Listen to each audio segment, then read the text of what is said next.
যে সন্তানকে জন্মের পর পরেই ত্যাগ করে চলে গেছে, 13 বছর পরে এসে বলছে তোরে আমি সবাই করব, তুই বল কি বলিস। আমরা হলে বলতাম ইয়ার কি মারা জায়গা পান না।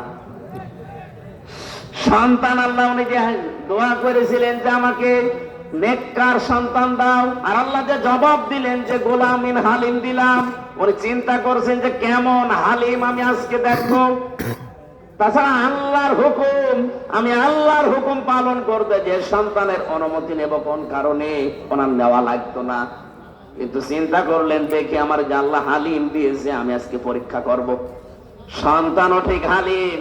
তিনি জবাব দিলেন ইয়া আবাতি ফাআল মা তুমার, হে বাবা যা আদিষ্ট হয়েছেন আপনি নির্দ্বিধায় করতে পারেন।